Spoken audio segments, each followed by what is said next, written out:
Good evening, Jacksonville Golf and Country Club residents. This is Ed Tennant, the Vice President of the POA and your Communications Chair.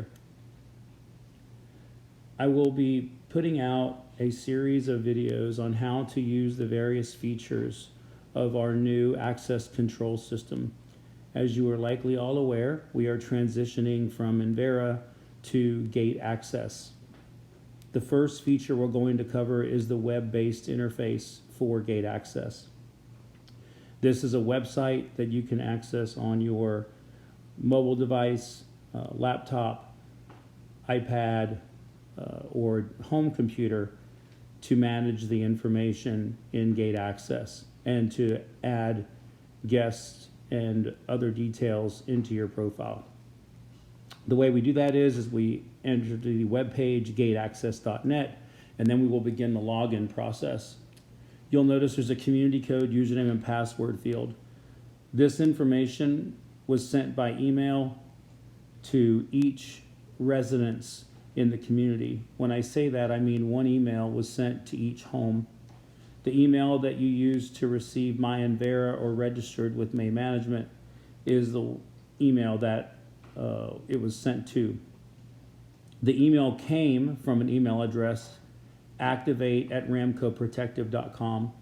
At the bottom of that email would include your community code, which is the same for all of us, JGCC, our username, your individual username and password. So I will go ahead and enter that information here for myself.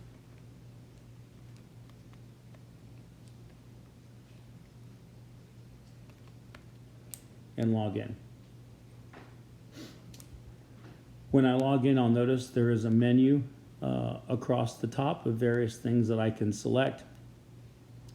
Please be aware I've already been into the website, so I begin to load my information into Gate Access. That this syncs with the mobile application that we will cover in another video. So the first tab I'm going to go to is contact information. On this tab, you'll notice that our email address, or the first email address for my home, is populated there, the amy.tennant71@gmail. That email address is the one that's registered with May, and that was the email that this access code, password, and username were sent to. I went ahead and further added my personal and work email addresses, as well as our cell phones on the left side, indicating who that cell phone belonged to, an alternate number, and then down at the very bottom of the screen, you have the option to indicate who you would like to get notifications from, meaning, do I want notifications of all guests that come into the gate that I put into gate access, or do I want to only be notified of people that are on my temporary list, or do I want no alerts at all? And you can select that in that menu. The other area that you need to choose is on your cell phone, who your provider is. That is what helps you get your text messages if you've chosen to receive alerts, and you would indicate who the provider is of the first cell phone and the second cell phone if you have a second cell phone number registered to receive alerts. This bottom information, where it shows, it says Ed's iPhone, that is not something you need to populate there. It is actually populated through the app that we will cover later, and then it's pushed over to the site. So there's no adjustments that need to be made for that from this screen. By the way, if you make any changes to information on this screen, at the very bottom left-hand side, you will see an enter button that basically says update information. You would touch that update information button to load and save the information you just populated in those fields. And at any time on any of these screens or tabs we're working on, if you need assistance, on the right-hand side, you will see a help key. You can press that help key, and that help key will provide information about that page or provide additional direction if you have questions or need help. So that's our contact information. Next, we would have our guest list. This is where we could add new guests, whether they be permanent or temporary. We can also denote guests as vendors.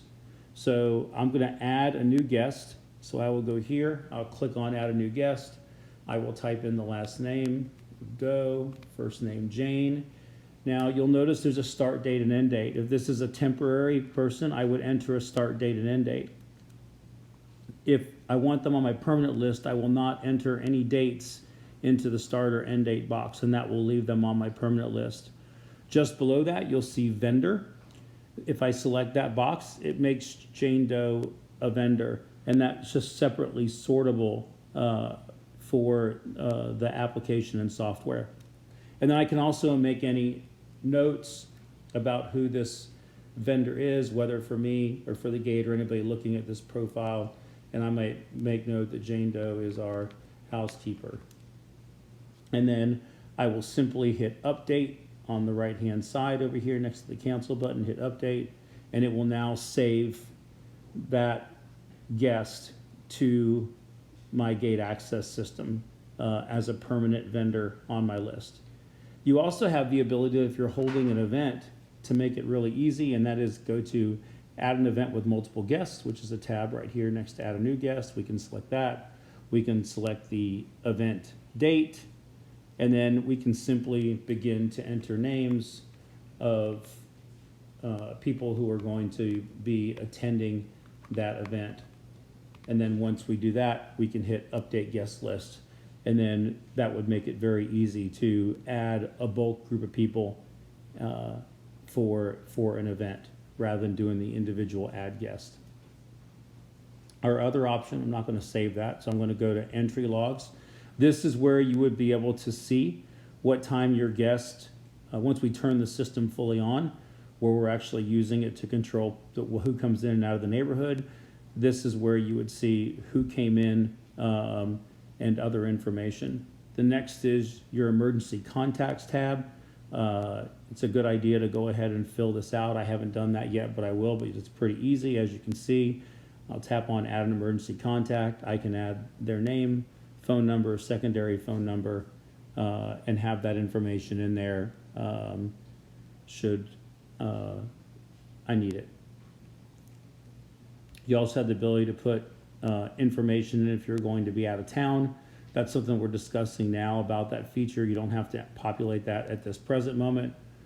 We'll also be able to use this information in security. Ramco will if there are lost pets in the neighborhood. So if you see the next tab is pets information, and you'll notice that I've already started to load up my pets into the pet. It's very easy to do. You would just simply add a pet, and then you can see there's a field to enter their name, the pet type, the dog, cat, the breed, color, any individual notes.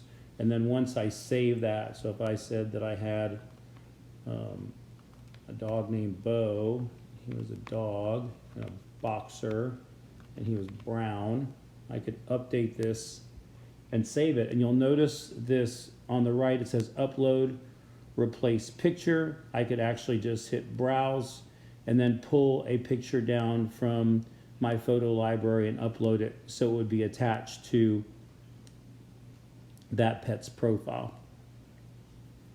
Next, we have, I'm going to skip over the vehicle information because we're not using that section right now, and go to login information. This is where you would change your username and your password. You can't do this from the app. You actually have to do it through the web version of the software. So you would go in and type in a username, a new password, and then confirm that password to update your login information. Well, that is a pretty quick overview of the web-based portion of gate access. I hope you found this somewhat helpful. If you have any questions, I will see you, I'll see either emails from you or questions on our POA Facebook page or through our POA Facebook chat. I hope this has been helpful, and we will have another video coming out soon to go over the application that you have been encouraged to download onto your mobile devices. All right, we'll talk to you soon. I hope you have a good evening, and thank you for being a resident of Jacksonville Golf and Country Club.